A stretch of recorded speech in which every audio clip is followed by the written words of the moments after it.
Rising from the floodplain of the Mekong River in central Cambodia is one of the most spectacular temples in the world. This is Angkor Wat. Once a Hindu temple, now a stunning monument to Cambodia's golden age.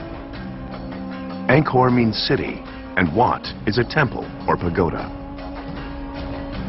And it is massive, spanning an area that could cover the flight decks of more than 100 aircraft carriers. At the center of this vast complex is this: a temple twice the height of the Tower of London. It's one of the most amazing engineering projects in the world. Not just for its size, but for what it's built upon: water. Because Angkor Wat is floating on a swamp, supported by a foundation of subterranean water.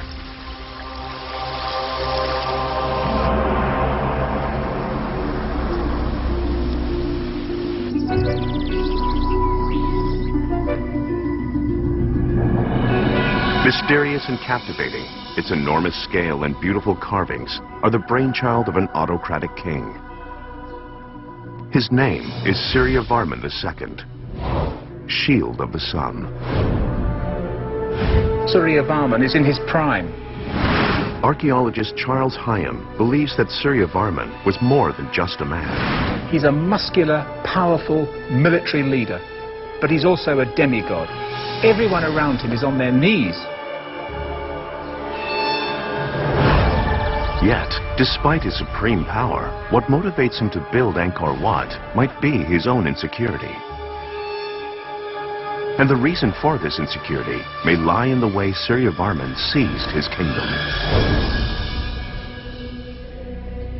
Cambodia, 1113 CE. This is the heart of a vast empire ruled by a people known as the Khmer, which includes modern-day Cambodia and extends into Laos.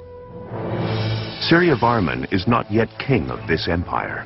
He is only 14 years old, and his uncle holds the throne. Not even the heir apparent, the ambitious teenager, believes he is destined to be king. According to legend, the young man ambushes his uncle, traveling through his domain.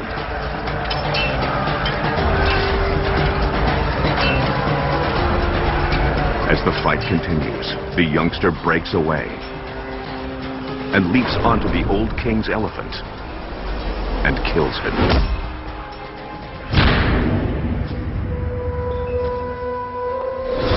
Victorious, the 14-year-old gains a fitting new name: Suryavarman II, Shield of the Sun. Having seized the throne, Suryavarman immediately sets out to consolidate his hold on the empire. It was a true, gigantic and sophisticated empire. Stone conservator Simon Warwick is fascinated by Suryavarman's legacy.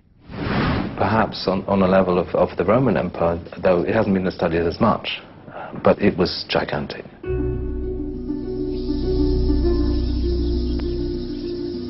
In spite of his success, Suryavarman II is a usurper king who seized the throne by murder.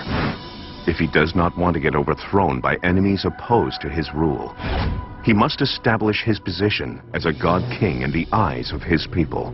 This is very common all over the world. In every culture, a king who has slightly dubious CV will impose himself with his architecture and his art to prove that he really was chosen by the gods. He certainly did that at Angkor. Consulting with his priests and advisors, Suryavarman pursues an aggressive plan. He starts by selecting the Hindu god Vishnu as his patron. His choice sends a powerful message, since Vishnu is invoked by other kings in times of war.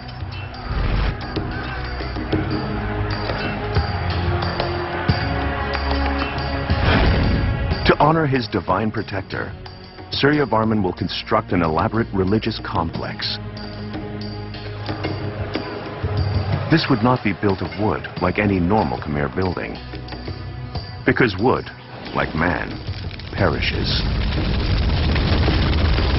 To transform their kings into gods, the Khmer use a material that will last for eternity.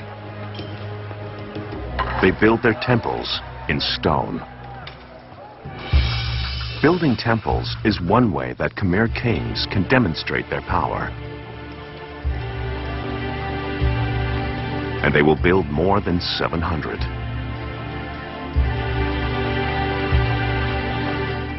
But Suryavarman wants his masterpiece to surpass them all. It'll be the largest temple in the Khmer Empire, Angkor Wat.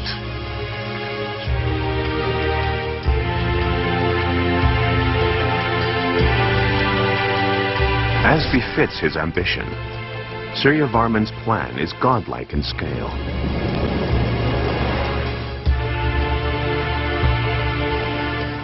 Angkor Wat will reproduce on Earth the world of the gods in every detail.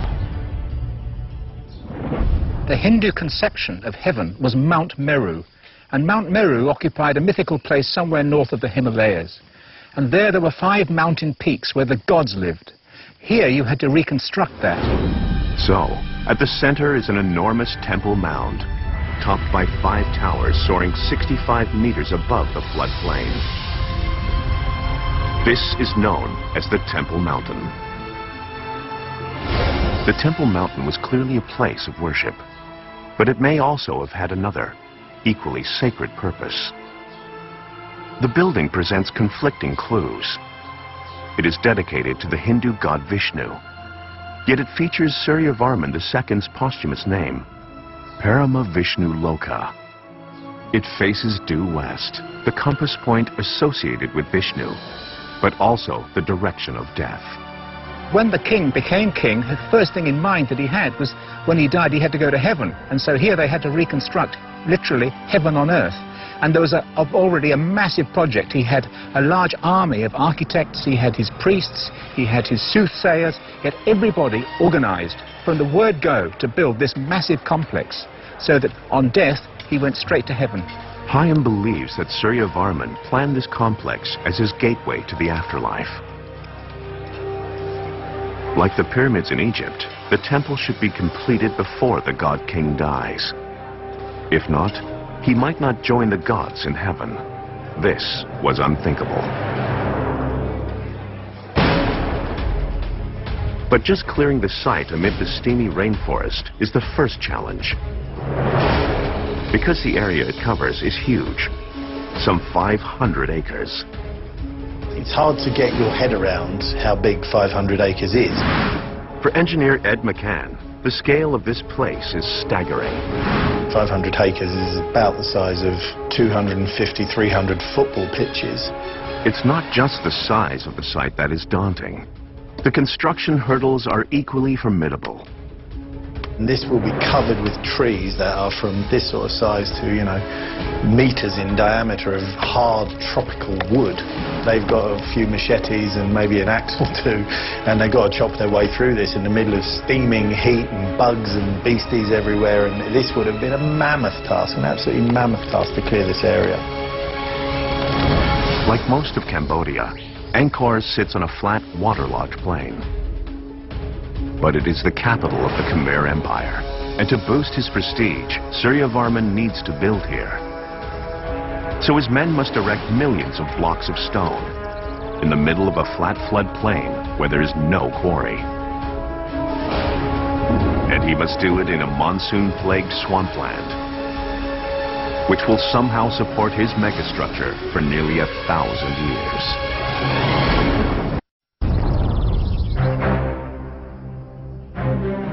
Suryavarman II's temple, Angkor Wat, will soar above Cambodia larger than any medieval cathedral. And his engineers have less than a single lifetime in which to build it.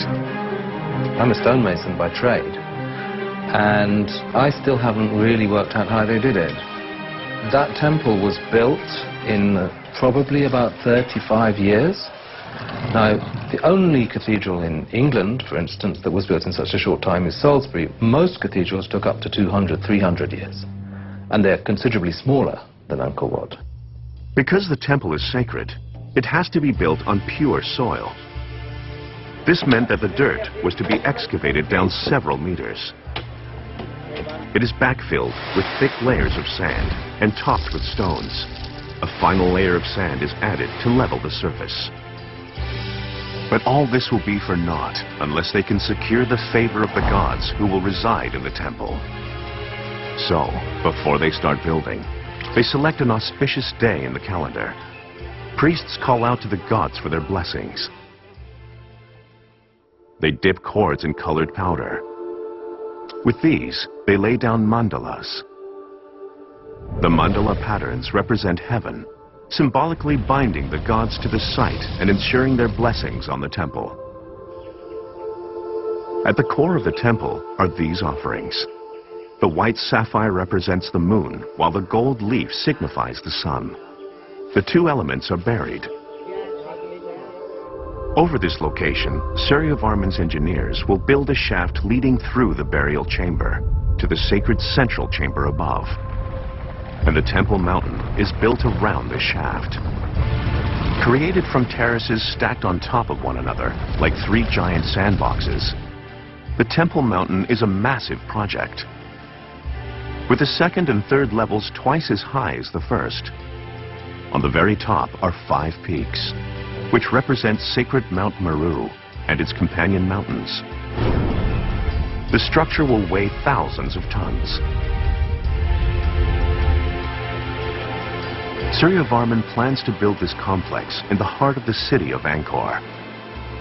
Life here is dominated by the monsoon cycle. The rainfall in this area is highly seasonal. Researcher Damien Evans contends that Cambodia's extreme climate shaped the way that Angkor was built. The 6 months of the year you have an abundance of water, too much water essentially, and for the other 6 months of the year during the dry season you don't really have enough water. Also, rainfall varies quite sharply from year to year. In simple terms, with 88% of the rain falling during the monsoon season, the Khmer must stabilize, store and disperse water for use during the dry season. But the solution is anything but simple. In the 9th century, Khmer engineers began to create an extensive hydraulic system. By the 12th century, hundreds of interconnected canals, dikes, and reservoirs operate over 1,500 square kilometers. The network is like Venice on steroids. It supports an enormous city, covering an area as great as the city of Los Angeles and sustaining nearly 1 million people. It was by far the largest city in the world until the Industrial Revolution. It's a virtual megalopolis. Architectural conservationist John Stubbs believes that Angkor is more than just a gigantic city. It's a city of cities, with Angkor Wat, the temple, being the centerpiece, like the Vatican is to Rome. Even if they could build a solid foundation into the waterlogged soils, the monsoon cycle, which alternately causes floods and droughts above ground, wreaks havoc on anything constructed here. Underground, the spaces between the soil particles are filled with water as the water table surges up with the monsoon rains. This would uproot foundations and walls. During the drought, the water table drops again, drying the soil and causing it to lose its elasticity and sucking the walls and foundations downwards. This dramatic ebb and flow could rip apart even the strongest buildings. It will take a stroke of engineering brilliance to conquer the forces of nature at work. Instead of building the temple to withstand the impact of surging water, they harness the water to their advantage. Angkor Wat is like a ship floating on an ocean of subterranean water. But the Khmer have a problem. There's only enough water to float on during the rainy season. How will they prevent this ship of stone from settling on the bottom throughout the other months? To keep the temple stable, they must create a reservoir nearby to keep the water table topped up all year round.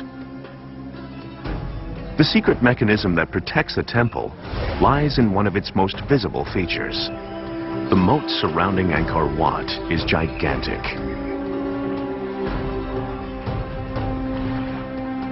The outside perimeter extends 5 kilometers, and it's 200 meters wide. Its distinctive shape is clearly evident from space. When complete, the moat will collect the runoff of the monsoon rains from the temple site, minimizing the upward surge of the water table. During the dry season, water absorbed by the soil from the moat reservoir keeps the water table constant. And the high water table forms the foundation upon which the temple is constructed to keep it from sinking into the mud. In order to fulfill this sort of objective, the state was galvanized. You had to get people from all over the kingdom. We do in fact have one temple that was constructed some distance from here where we have all the records in stone of what they did. They brought in workers from every point of the compass. Hundreds of thousands of people would have been involved, and the work would have been highly seasonal. Most of the food production in this area happens between roughly the months of May and November or December. Throughout the rest of the year, you essentially have a large amount of people who aren't really engaged in food production and who are available for co-opting by the king, by the rulers, in order to come here and be involved in mega projects like this. Like a modern government, Suryavarman uses major public works projects to keep his people busy in the off-season. Experts believe that laborers work to fulfill a feudal obligation to the king, although the workers may have also been motivated by the promise of a spiritual reward. With an estimated 5,000 disciplined workers for the moat alone, Suryavarman can drive the excavation forward at a fantastic pace. The moat workers first dredge 1.5 million cubic meters of silt and sand from the site, enough to fill almost 200,000 dump trucks. That's a lot of spare earth, and it has to go somewhere. But Suryavarman's engineers have already planned for this. The sand will be contained by walls to form each of the 3 great terraces. However, without concrete to bind or steel to reinforce them, how can simple stone walls contain this mountain of free-flowing sand? Behind the brilliantly carved surfaces is another secret of Angkor Wat. A stone called laterite. Laterite is a magic stone. You cut it out like butter, you shape it, and then it hardens like a rock. It lasts forever. In English, the word laterite comes from the Latin later, which means brick. And hidden within the flat land, the high temperatures and heavy rain of Cambodia make it the perfect place for laterite to form. Water filtering through the surface rock dissolves some elements away, producing a formation made up of iron, aluminum, and quartz.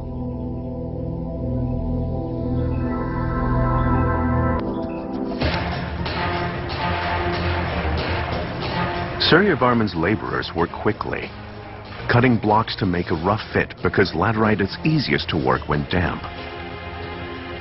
Other teams move them into place.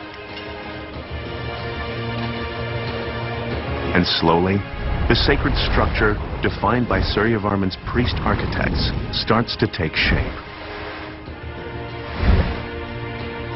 But laterite is not beautiful. It's full of holes, and it cannot be carved into the delicate bas-reliefs worthy of a god-king.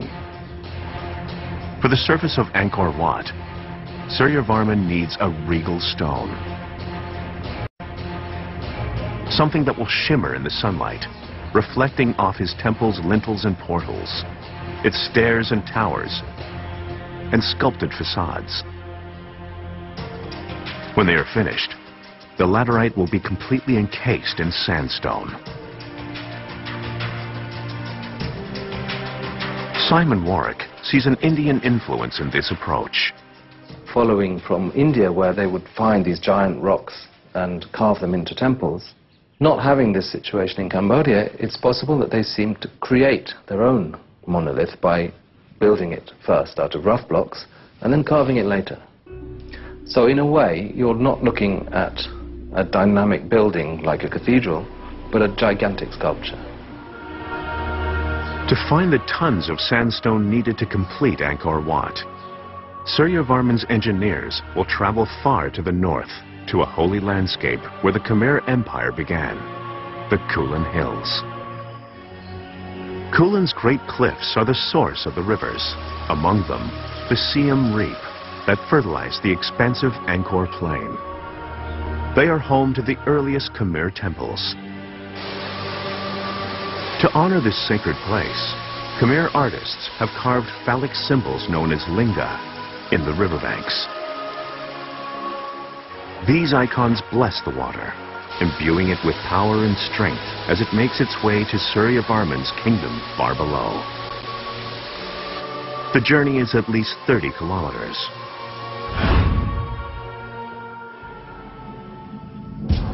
The work to quarry the stone was arduous and slow. Khmer tools were rudimentary. Workers used chisels to trench the stone. Then they insert wooden wedges. When soaked with water, the wooden wedges expand and split the stone away from the block face. After teams rough out blocks, specialized transportation crews move these stones, weighing anything between 2 to 12 tons. Experts estimate that workers had to shape and transport 300 to 400 blocks of sandstone per day to meet the ambitious timeline of temple construction. Just how the Khmer transported this mountain of stone has led to decades of speculation.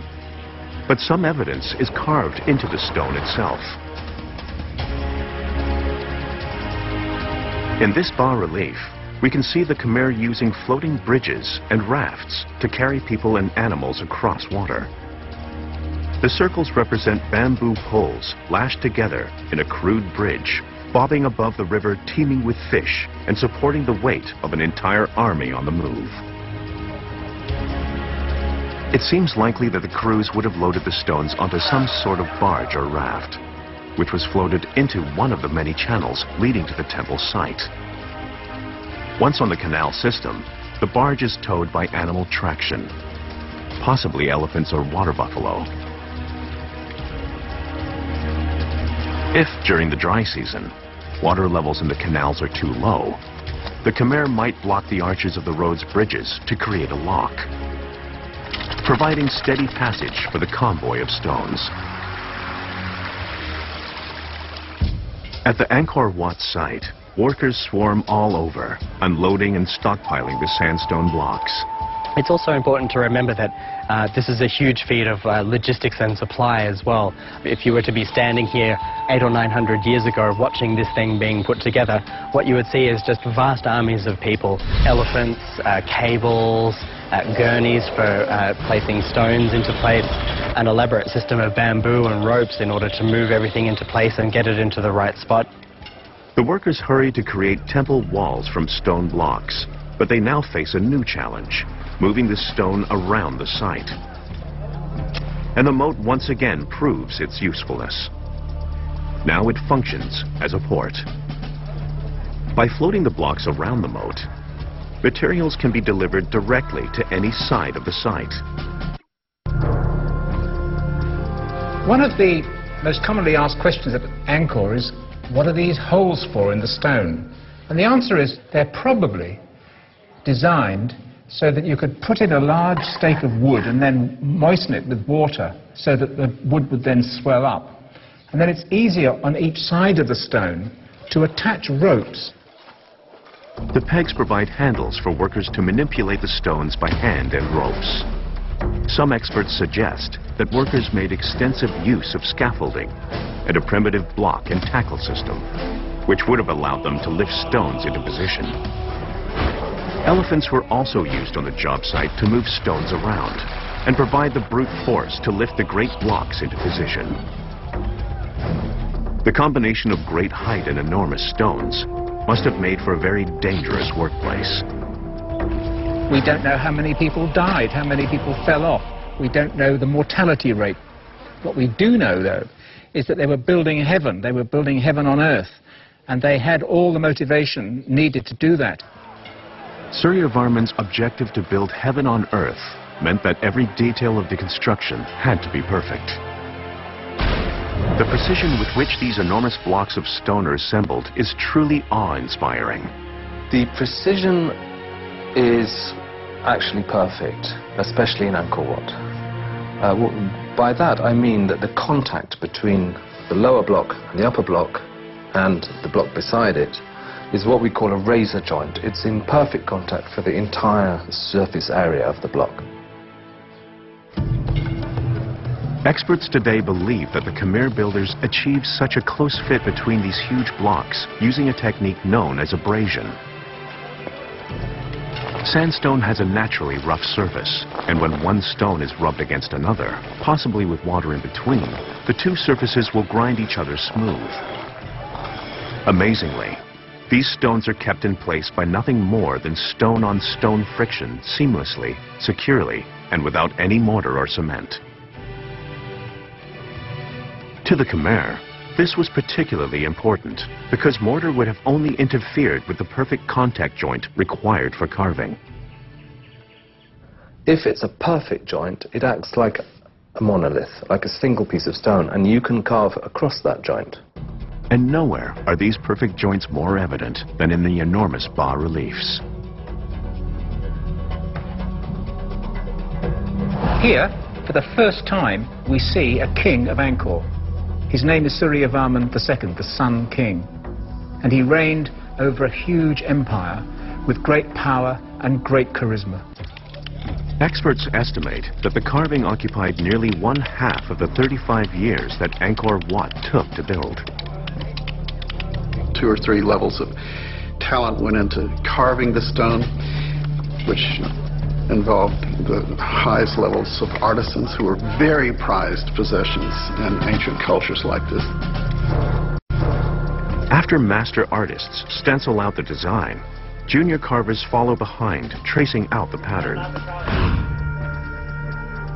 The carving at Angkor Wat is remarkable. The master carvers achieve an incredible depth of image in a remarkably small depth of stone. In 2 to 3 centimeters, there is a foreground, figures in the middle, and someone in the background of the same space. The endless carvings and bas-reliefs, while impressive today, would have looked very different 900 years ago. The shine is because of 1,000 hands touching it. But in fact, when the king himself came here and examined it in its heyday, all this would have been covered in gold. The stones still bear traces of their additional adornment. And here you can see still the remains of that gold the king would have seen, and he would have been able to view these magnificent reliefs in which they would have literally shone in golden sunlight. This relief shows his grand army on the march. They're traveling through a thick forest, and the great war elephants here each carry one of his generals. But below here we see the Khmer army, the infantry. Look at them. They are absolutely proud, erect, and in great military order. This army was vital to Suryavarman's survival and the prosperity of his new empire. When he seizes the crown, Suryavarman launches attacks to extend his empire into Vietnam and Myanmar, soon covering 360,000 square kilometers. But the empire was so enormous, it took hundreds of thousands of workers to build and maintain.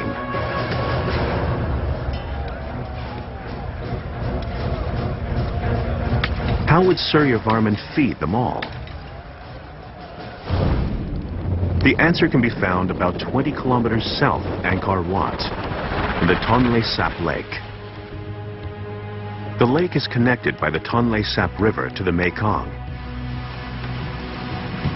But in the summer, the volume of tropical rains combined with runoff from the Himalayas pushes up the Tonle Sap River into the lake, drowning forests of trees and quadrupling its size. And when the lake retreats, vast plains are covered with fertile earth for rice cultivation. Suryavarman's subjects cultivate 2 and sometimes even 3 harvests of rice a year. Not only can Suryavarman feed his workers, but there is also surplus production. While much of the world is practicing subsistence agriculture, Suryavarman generates revenue to pay for mega projects like Angkor Wat and for wars against his neighbors. Just as one cannot conceive of the Egyptian empire without the Nile, the great floodplain of the Tonle Sap feeds the growth of the Khmer kingdom and the mega city at its heart. The scope and scale of the Khmer Empire means that Suryavarman's workers have many great building traditions to draw from as they construct the temple. The height of the 1,532 columns means that the stone-on-stone friction is not enough to keep the features of the temples safely in place. Suryavarman's engineers rely on another great building tradition, carpentry. The temples themselves were all constructed in stone, but the people lived in homes made of wood. They were great woodworkers. We know what the houses and palaces look like because we have them represented on some of their stone reliefs. Looking at these pieces of carved stone, it is clear how woodworking influenced the way the stone was cut and carved. You can see how they were decorated and chiseled away in just the same way that the wood was chiseled into patterns and forms. The techniques of joining the stones show a similar influence. You can see the way that the timber would have been a prototype to the way in which the stone was also cut so that you could have neat and mortise and tenon jointing. And so the woodworker and the stoneworker were working in harmony, one with the other. Based on their knowledge of how shapes interlocked and exploiting the natural weight and friction between stones, Suryavarman's teams produced the soaring details that make Angkor Wat famous. This extends to the roof of the structure as well. As the walls of the great temple near completion, they appear to ignore one of the most elemental and effective building techniques available, the keystone arch. This could be because the arch creates its own engineering problems. Everyone knows that the arch is a wonderful structural device. It's very efficient, it's used all over the place. But it does have some downsides. And one of the downsides that the arch has is that in order to work, it has to resist big pushes out at the end. So if I have an arch like this, it wants to go like that and it pushes out like my elbows are going out there. And so you need to apply large horizontal thrusts at the end. To get around this problem, the distinctive tops of the towers at Angkor Wat are examples of a building technique called corbelling. Corbelling is a technique that anyone with small kids with blocks will have seen in action many times, and it involves the placing of a block and then another one slightly offset from it, another one slightly offset from it, to a point where the thing begins to span out. Unlike European structures such as cathedrals, whose roofs had to span large spaces, Khmer architecture favors corridors and small meeting rooms. This made corbelling a viable alternative.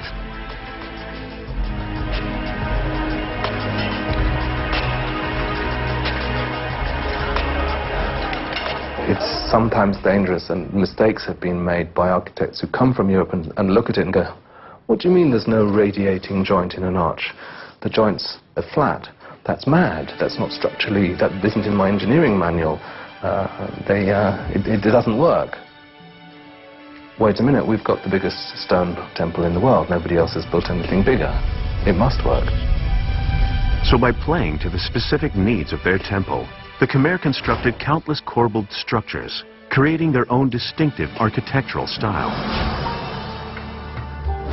But as they complete the Temple Mountain, the sand core pushes out against the laterite and sandstone encased walls. The outward thrust might have started to push it out of shape.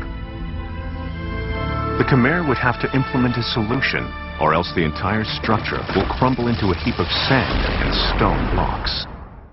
Most building in stone is trial and error. When they were building the Gothic cathedrals, they would very often build them as high as they could before they started to fall down. And that was as high as they could get, and then they'd stop. The tons of sand contained within the laterite forms are pushing constantly against the stone. Suryavarman's engineers will need to reinforce the laterite walls and keep their soaring temple mountain intact. Their solution takes the modern visitor to the most sacred part of the Angkor Wat site, once off limits to anyone but the highest priests. These steps must rank amongst the steepest in the world, and it would have been very, very hard for an old priest or an old king even to get up them. In fact, one has to go up them almost pigeon-toed to make it to the top. But on the right and the left-hand sides, there are these great buttresses, and these buttresses are almost certainly weight-bearing to take the enormous thrust of the weight of the stone and to distribute it as you come down so that the building would in fact last, and last it has, for almost 1,000 years.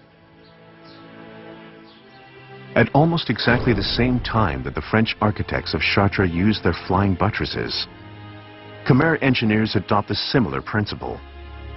Thrust met by counter-thrust, half a world away in Southeast Asia. Yet before visitors to the site see the soaring Temple Mountain, they must first cross its famous moat. Damien Evans argues that the moat and temple are in fact two separate feats of engineering. You have the construction of the temple, which would have itself taken probably decades and involved hundreds of thousands of people. And then all around outside of that temple, you have an equally impressive feat, which is the construction of this moat. And again, would have involved the labor of hundreds of thousands of people over the course of many decades.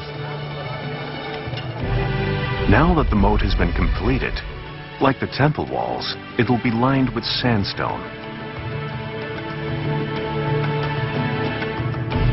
However, these blocks are even larger, and workers have to line both the inside and outside perimeters with a beautiful stone, transported from the Kulin Hills, then moved into place.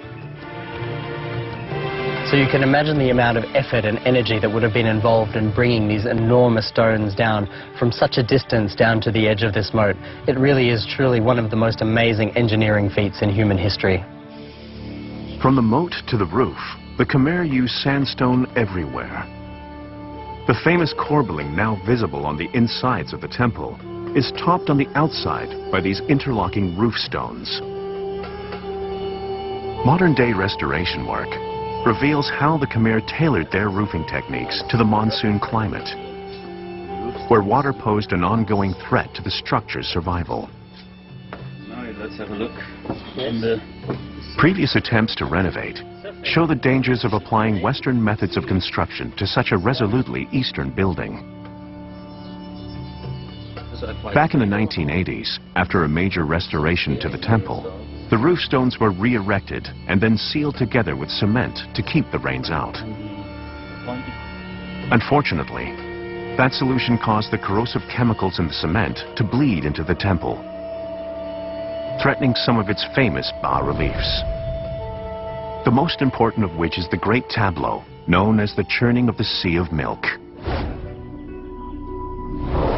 In it, the gods and the demons vie for immortality, each side tugging at the end of a serpent wrapped around a mountain. At the center is Vishnu, protector of Surya Varman. By pulling for 1,000 years, the gods and demons rotate the mountain, stirring up the elixir of life from the bottom of the ocean. The action creates the Apsaras, who occupy the upper sections of the relief. So this great tableau is presented within one gallery that is arguably the finest work of ancient Khmer sculpture.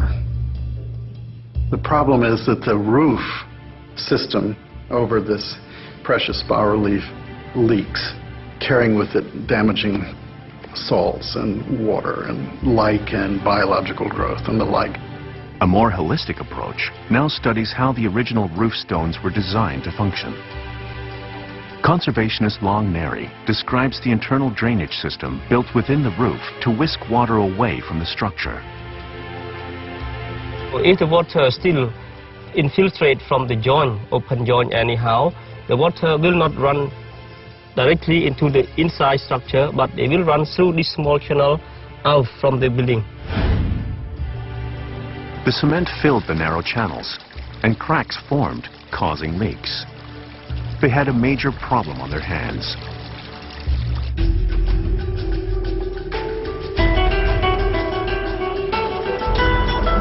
A restoration is now underway. The roof stones are being removed and lowered to the ground. They show evidence of scaling and salts damage, At nearby workstations, the stones are individually cleaned and the faulty mortar removed, restoring the original channels.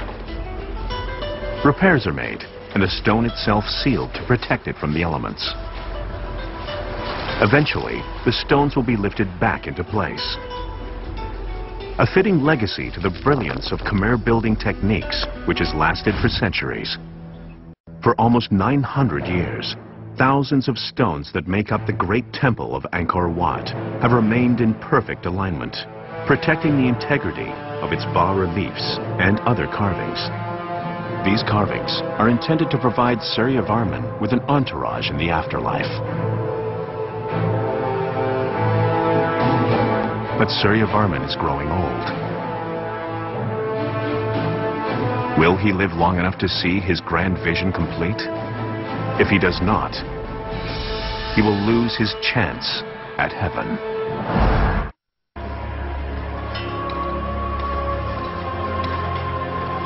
Surya Varman's builders race against time to finish the temple before his death. However, there is evidence to suggest that they were not fully successful. These incomplete bas-reliefs reveal that the project was not fully completed. But Charles Hyam does believe that the temple performed its ultimate function and was ready to receive Surya Varman's ashes after his death. When the king died, he would have been cremated, he would have been turned into ashes, but he was still alive. He had a new name, Parama Vishnu Loka, he who has gone to live with Vishnu. He points to evidence of the burial process, intended to turn the king into a living god found on the site. And so the ashes were placed in a great stone casket. Some of those stone caskets have survived. One of them was actually found here, but it was in the wrong place. It had been moved. And so when the ashes in the stone casket were placed dead center under the central tower, then, as they say, the statue of Vishnu, the god king, represented in stone, eyes were opened, and the king lived. Surya Varman may have been safely buried, but the very system that allowed him to build Angkor Wat and its amazing hydraulic city may have contained the seeds of the Khmer Empire's doom.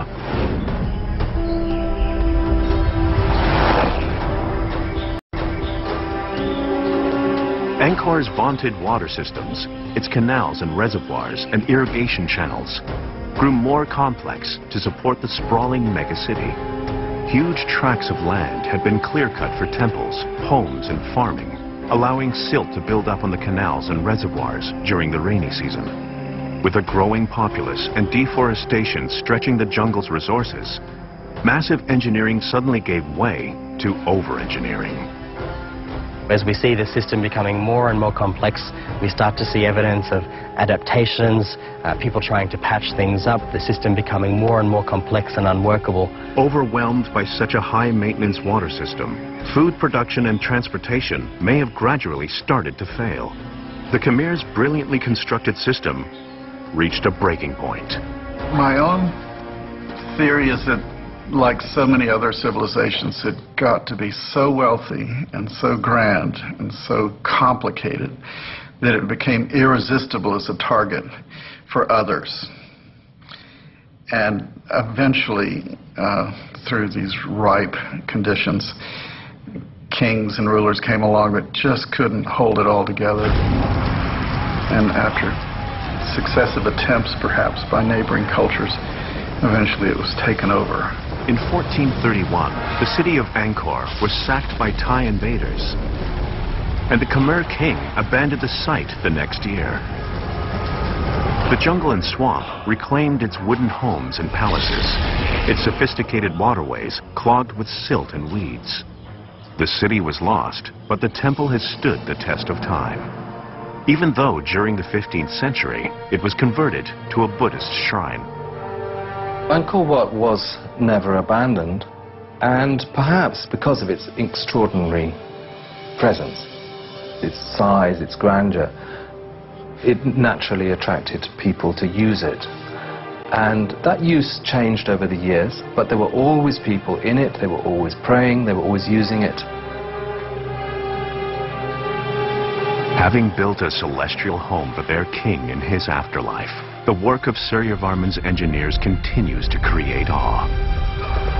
1 million visitors travel to the site each year, often just as inspired as the experts.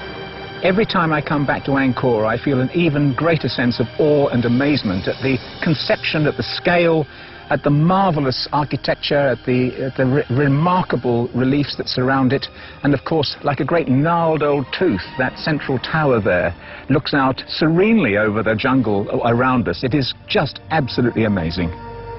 It continues to be as Suryavarman II intended. One of the largest and most awe-inspiring religious monuments ever built. Angkor Wat, a home fit for the gods.